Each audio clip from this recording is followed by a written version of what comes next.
सास बहू की कहानी। एक छोटे से गांव में एक घर था जिसमें एक प्यारी सी परिवार बसता था। इस परिवार में एक सासु माँ, उनका बेटा और बहू राधिका थी। राधिका और उसके पति आर्यन की शादी को कुछ साल ही हुए थे।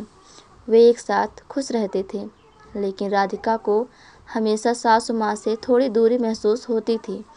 कभी कभी उसे लगता कि सासु माँ उसकी हर बात में कोई ना कोई कमी निकाल देती है। हालांकि वह अपनी सास से प्यार करती थी, लेकिन कुछ चीज़ें उसे परेशान भी करती थी।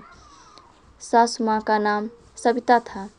वह एक बहुत समझदार, जिम्मेदार और परिश्रमी महिला थी। उनके लिए घर और परिवार पहले थे। सविता का मानना था कि एक बहू को अपने सास ससुर का आदर करना चाहिए, और इसीलिए उन्होंने राधिका को हमेशा अपनी बहू मानते हुए उसे सही रास्ते पर चलने की कोशिश की। सविता की सोच थी कि हर बहू को घर के कामों में मदद करनी चाहिए और परिवार के माहौल को सामंजस्यपूर्ण बनाना चाहिए। वह हमेशा राधिका को घरेलू कामों में मदद करने के लिए प्रेरित करती थी, लेकिन कभी कभी यह राधिका को दबाव महसूस होता था। वह खुद को एक स्वतंत्र महिला मानती थी और उसे यह समझ में नहीं आता था कि घर के कामों में इतनी भागीदारी क्यों होनी चाहिए। राधिका एक स्वतंत्र विचारों वाली लड़की थी जो हमेशा से अपनी पहचान बनाना चाहती थी।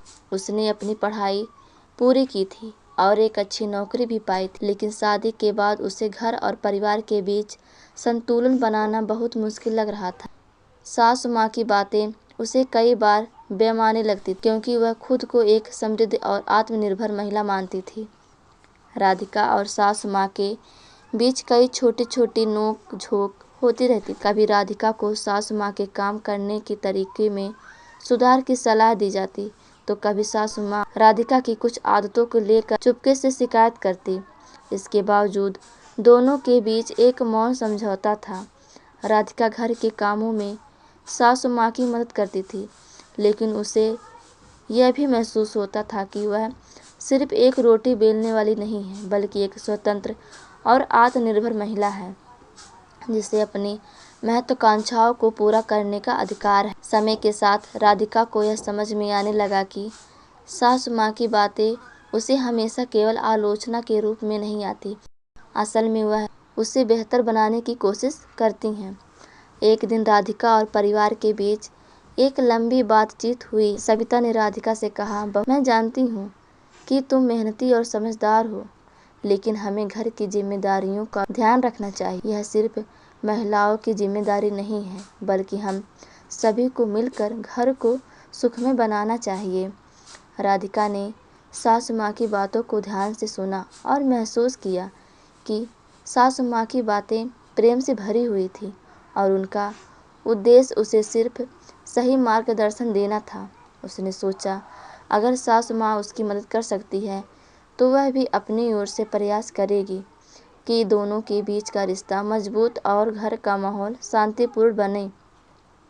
समझदारी और प्रेम से भरा एक दिन राधिका ने सासु माँ से कहा, माँ, मुझे लगता है कि हम दोनों को एक दूसरे की सोच को समझना चाहिए। आप जिस तरह से घर चलाती हैं, मैं उसकी कद्र करती हूँ और मैं भी अपनी तरफ से कुछ बदलाव लाना चाहती हूँ।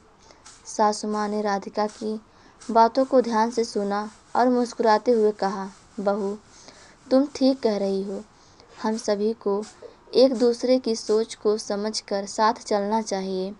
हमें परिवार में एकता और सहयोग की भावना को बनाए रखना चाहिए। उस दिन के बाद से सास और बहू के रिश्ते में एक नई समझ और मित्रवत्मकता आई। राधिका ने घर के कामों में और अधिक मदद करना शुरू किया, लेकिन साथ ही वह अपनी नौकरी और व्यक्तिगत इच्छाओं को भी पूरा करने लगी।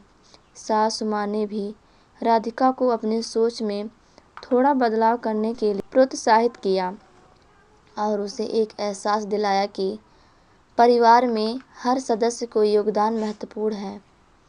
समय के साथ राधिका और सासु माँ के बीच का रिश्ता और मजबूत हुआ। दोनों ने एक दूसरे से सीखा और अपने अनुभवों को साझा किया। राधिका को यह समझ में आया कि सासू माँ के प्यार और मार्गदर्शन का उद्देश्य भी उसे सही दिशा में ढालना था, और सविता ने भी राधिका की स्वतंत्रता और सोच को समझा। अब घर में एक अद्भुत सामंजस्य था। सासू माँ और राधिका के बीच न केवल एक सास और बहू का रिश्ता था, बल्कि एक मित्र मार्गदर्शक का भी रिश्ता बन चुका था। वे दोनों साथ मिलकर घर के काम करती थीं और परिवार के अन्य सदस्यों के साथ भी अच्छा संबंध बनाकर एक आदर्श परिवार की तरह रहते थे। इस कहानी से यह शिक्षा मिलती है कि सास और बहू के रिश्ते को समय, समझ और प्रेम से परिपूरित किया जा सकता है। अगर दोनों एक दूसरे की सोच को समझने की कोशिश करें और एक दूसरे के दृष्टिकोण को सम्मान दें, तो उनका रिश्ता मजबूत और बेहतर हो सकता है। परिवार में शांति और सामंजस्य बनाए रखने के लिए यह जरूरी है कि हर सदस्य एक दूसरे के प्रति संवेदनशीलता और समझदारी दिखाए। सास बहू का रिश्ता केवल समझौते और सहनशीलता से नहीं, बल्कि आपसी प्यार और सम्मान से भी प्रगाढ़ हो सकता है।